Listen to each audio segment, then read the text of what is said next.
Shaitan promised Allah subhanahu wa ta'ala 4 things. He said, وَلَأُضِلَّنَّهُمْ. He said, I will lead them astray.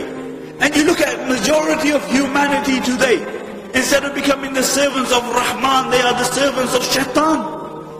Then he said, وَلَأُمَنِّيَنَّهُمْ. And he said, I will give them unto their false passions and their desires. And subhanAllah, you can broadly define false passions and desires into 2. One are your carnal desires, your desire for the flesh. And you look at our society, how it has succumbed to the wish of Shaitan. Really, you look into our society today, that it is a sex-driven society, it is a sex-mad society. That the society promotes sex as long as you have safe sex, because according to them it's a physical thing. You carry on. Whilst Islamically it's a spiritual thing. When a husband comes to his wife, he recites du'as, and Allah subhanahu wa ta'ala safeguards that child. And the ulama write that this is the first right of the child, because it's a spiritual thing. And you look at our society today, that if by the age of 16 you haven't broken your virginity, there's something wrong with you. This is what society promotes. Although a real man is not him who goes with the flow, a real man who can stand up for the sake of Allah subhanahu wa ta'ala, who can stem the tide of society, because he believes that he's going to stand in front of Allah subhanahu wa ta'ala. And this is why out of the 7 people who will be under the shade of Allah subhanahu wa ta'ala on the day of judgment, will be that young man, nasha'a fi ibadatillah, who grew up in the worship of Allah subhanahu wa ta'ala. He will be under the shade of Allah subhanahu wa ta'ala. So the first form is your carnal desire. وَلَأُمَنِّيَنَّهُمْ. I will give them unto the carnal desires. The second, that Shaitan will delude you in believing into false aspirations of this dunya. He will make you believe in false aspirations of this dunya. And he will make this dunya the purpose of your life. Not only will he make this dunya the purpose of your life, he will not give you time to even think about the purpose of your life. And subhanAllah, how you see how the promise of Shaitan is coming to pass. You know, they give you your TV sets, and then they give you your videos, and then they give you your DVDs, and then they give you your satellite channels, so you have more channels than you can even count. And then they give you your mobile phones, and then they give you voice-activated mobile phones, and then they give you your camera phones, and then they give you your video phone, and then they give you the internet, and then they give the internet on your mobile phone, so that the post will say you can shop until you drop dead. And when you drop dead, the same Shaitan will say, "La talumuni, lumu anfusakum."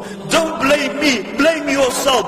I called you and you obliged, and you will be suckered like the billions who were suckered before you. So the second promise of Shaitan was وَلَأُمَنِّيَنَّهُمْ. The third promise of Shaitan was وَلَأَمُرَنَّهُمْ فَلْيُبَتِّكُنَّ أَذَانَ الْأَنَامِ. I will command them, and they will slit the ear of the cattle.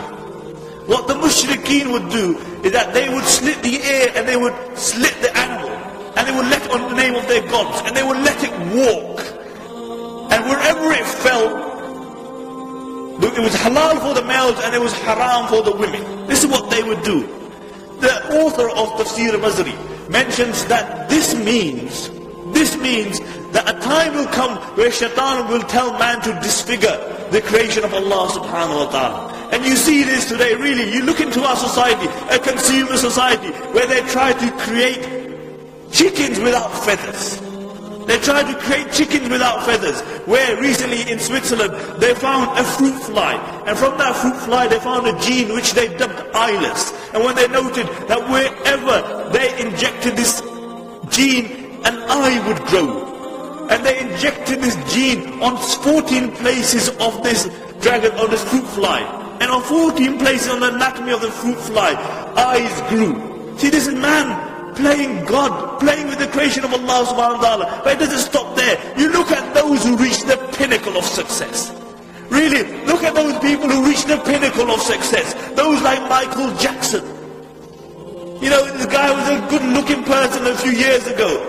But he reaches a pinnacle of success, and then he's deluded by the dunya. He even thinks that there must be some more contentment out there. But doesn't really realize that the only contentment is the contentment of the heart. The only time you can really have contentment is when you recognize your Creator. And then what does he do? He starts playing around with his features. He starts disfiguring his features. And now you look the way, the guy doesn't even look like a human being. Because this is what Shaitaan said, I will command them and they will change, disfigure the creation of Allah subhanahu wa ta'ala. And the fourth promise of Shaitaan is, وَلَأَعْمُرَنَّهُمْ فَلْيُغَيِّرُنَّ خَلْقَ اللَّهِ. I will command them and they will change the creation of Allah subhanahu wa ta'ala. Subhanallah. You know, the traditional interpretation for this verse was, to shave the beard was to change the creation of Allah, because this was a sign of a man. To pluck the eyebrows was a sign of change, and a sign of changing the creation of Allah subhanahu wa ta'ala. But because the book of Allah subhanahu wa ta'ala transcends time and space, it is relevant for all time, because it is guidance until the final day. Today, it relates to your GM foods.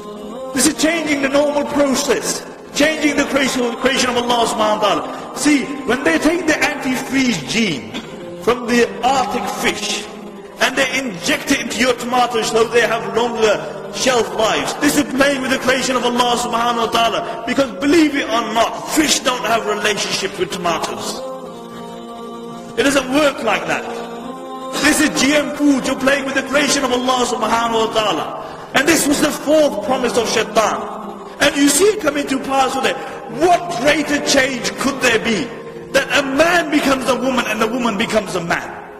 And Shaitan says, I will command them and they will change the creation of Allah subhanahu wa ta'ala. And then the Prophet ﷺ said, hold on to the book of Allah. فِي نَبَأُ مَنْ كَانَ قَبْلَكُمْ وَخَبْرُ مَا بَعْدُكُمْ وَحُكْمُ مَا بَيْنَكُمْ. And the book of Allah subhanahu wa ta'ala is a hukum between you. It is a thing which passes verdict between you. هُوَ الْفَصْلِ لَيْسَ بِالْحَصْرِ. It is a thing which differentiates between right and wrong, and it is not jest. The Prophet ﷺ articulated this 1400 years ago, that when the Muslim will think that their honor lies somewhere else, that Allah will disgrace them. Look at the Sahaba radiallahu anhum. These were a group of people who were regarded by the rest of humanity as philosophical. And then the Prophet ﷺ came, and he transformed these people. He brought an impetus, he brought a drive, and this was Islam. And then these very people who were regarded as the worst of people became the best of people to walk upon this earth after the Anbiya alayhi salatu wasalam. What was it? It was Islam. See, for other people, other philosophies will work. For other people, other ideologies will work. But for the Muslims, nothing besides Islam will work. Because this is ummah regarding what the Prophet Allah subhanahu wa ta'ala articulates in the Quran. كُنْتُمْ خَيْرَ أُمَّةٍ أُخْرِجَتْ لِلنَّاسِ تَأْمَرُونَ بِالْمَعْرُوفِ وَتَنْهَوْنَ لِلْمُنْكَرِ. That you are the best of creation. You are taken out for mankind. Now, if you think that you're Israelizing some other philosophy and ideology, you're deluded. The only time the Muslims had respect were when they held on to the deen of Allah subhanahu wa ta'ala. Look at history. And then when they turned away from the deen of Allah subhanahu wa ta'ala, Allah turned away from them. And this is why we find ourselves in the decadence that we do today. Look at the state of the Muslims. And until we realize that the problem that we have today is because we have turned away from Allah subhanahu wa ta'ala, and we go back to the Quran and the Sunnah, we go back to the word of the Prophet sallallahu alaihi wasallam and find our remedy. But the problem is that we look for remedies everywhere else other than where we should. And this is why we're in a sick state. Aren't we sick today? Aren't the minds of the youth confused? What should we hold on to? Aren't the hearts sick? Because society has many impulses. It will tell you, pull you in many directions. And then the more direction you go, the more confused you will be. Do you know what causes seasickness? Seasickness. Do you know what causes it? See, the ears send a message to the brain that, you know, when the boat rocks, that there's something wrong. And the eyes send a message to the brain, no, I see everything's fine. So you have two confusing messages going to the brain. And as a consequence, you feel sick, you vomit. You feel sick. And this is why today you will find that the Muslim Ummah is sick, because we are pulled in so many directions. The minds are sick, the hearts are sick, the brains are confused. And the only thing which remedies seasickness is what? that when you come up to the top deck and you look at something which is totally straight, like the horizon, then all the confusion is removed. And similarly, there is only one guidance for us. And Allah subhanahu wa ta'ala states this in the beginning of Surah Qaf. He says, Alhamdulillahi allazi anzala ala abdil kitaba wa lam yaj'al lahu iwaja. All praise be to Allah subhanahu wa ta'ala who has revealed on the Prophet sallallahu alaihi wasallam, his servant, a book, and he has left no crookedness in it.